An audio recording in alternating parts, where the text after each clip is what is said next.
Muli po isang magandang araw po sa ating lahat, mga kabarangay.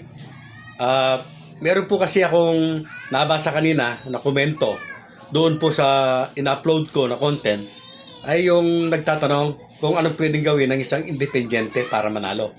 Mga kabarangay, nagawan ko na po ng content itong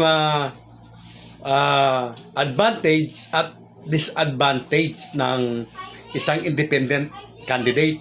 Gawin din po, napanood ko rin po yung idol natin na si Kags Boots. Tinalakay na po ito. Pero magbibigay po tayo ng kaunti pa pong paliwanag. Ano ba yung advantage at disadvantage ng independent candidate?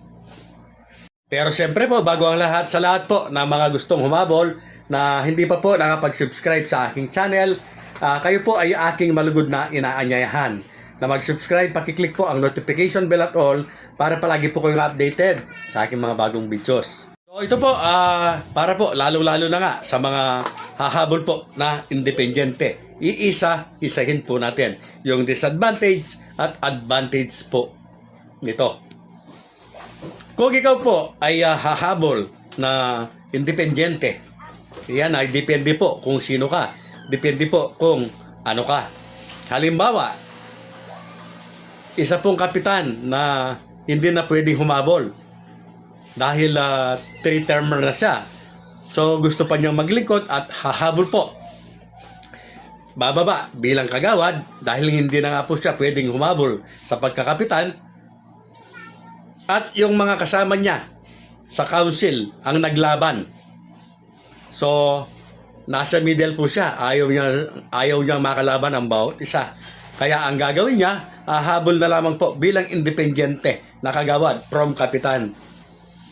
Yan po mga kabarangay, hindi po kasali sa mga may disadvantage. Kasi dating kapitan na nga yan eh. 3-term na nga. So kahit wala po siyang mga kasama, kahit hindi independyente po siya, siyempre may mga followers na yan. May mga leaders pa rin na existing yan. So pwede po mga kabarangay. Hindi po kagaya yung hindi ka nakaupo o yung lalong-lalo na bago ka pa lamang.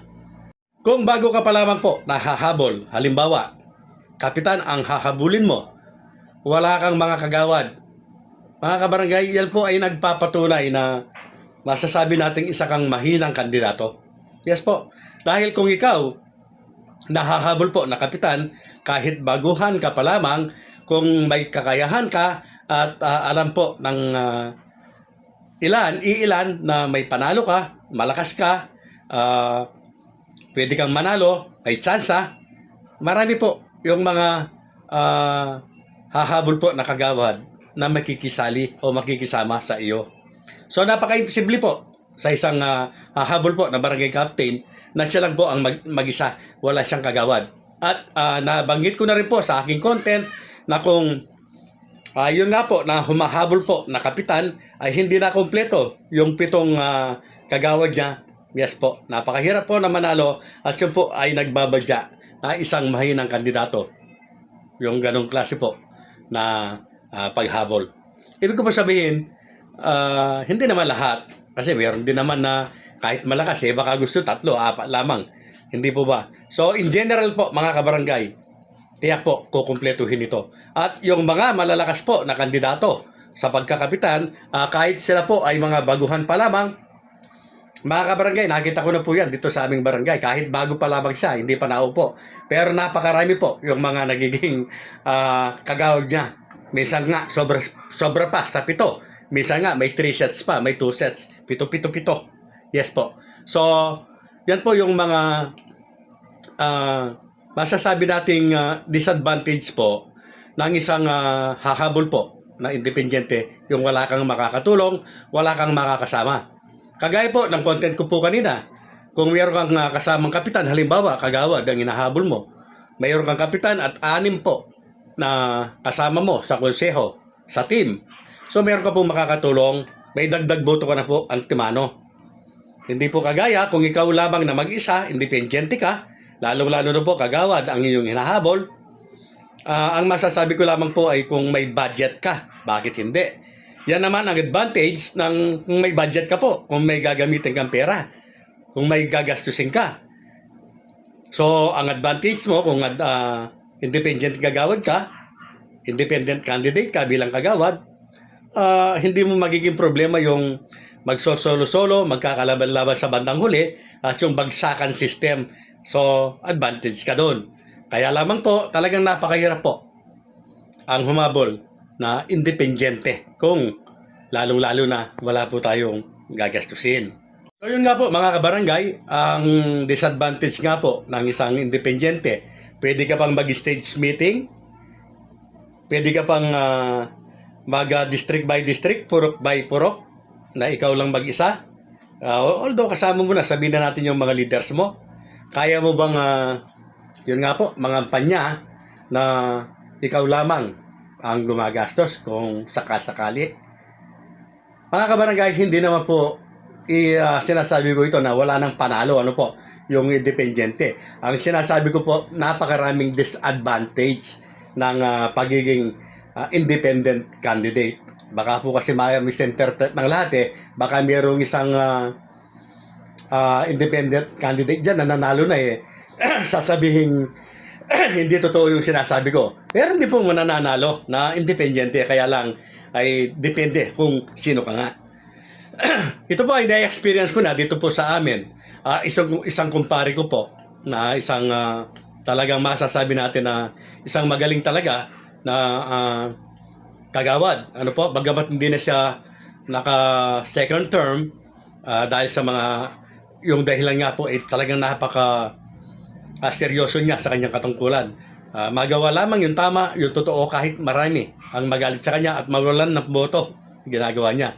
Siya po ang kauna-unahan na nanalo dito po sa aming lugar na independent candidate. Si paring Bert Sanggalang po, yes po, the only one, the one and only na naging kagawad po ng aming barangay na tumakbo as independent candidate. So ngayon po parang magbabalik siya. Sigurado po na mananalo uli ang taong ito. So, excuse me po, mga kabarangay, kung ikaw talaga ay nagbabalak na hahabol, ay mas maigi po na meron po kayong ka-team. Lalo-lalo na nga kung kagawad ang hahabulin mo, kailangan may ka-teammate po kayo. Pero kung sakasakali naman po, talagang gustong-gusto po ninyo na humabol, kaya lang ay wala ng slot sa mga hahabol na kapitan. So yan po kasi ang isang dahilan ng isang bakit meron pong mga independent candidate. Yung gustong-gustong humabol po, kaya lang wala na siyang mapupuntahan na team or yung ibig sabihin kompleto na po yung team ng bawat barangay captain na hahabol. So, nauobliga po yung iba, mga kabarangay, sorry po, pasensya na po, kumain kasi ako ng mais. So, ibig po sabihin, mga kabarangay, ayun po yung nagiging dahilan, kaya may napipilitan po na humabol na independyente, lalong-lalo na nga po, kagawad. Sana po, mga kabarangay, ay nakapagbigay tayo ng kaunting linaw tungkol po sa katanungan na ano ba ang pwedeng gawin ng isang independyente para manalo, or yun nga po, maganda ba ang maging independyente. So yan lang ang naibahagi natin, ay ilan lamang po sa mga advantage at disadvantage po ng pagiging isang independyente.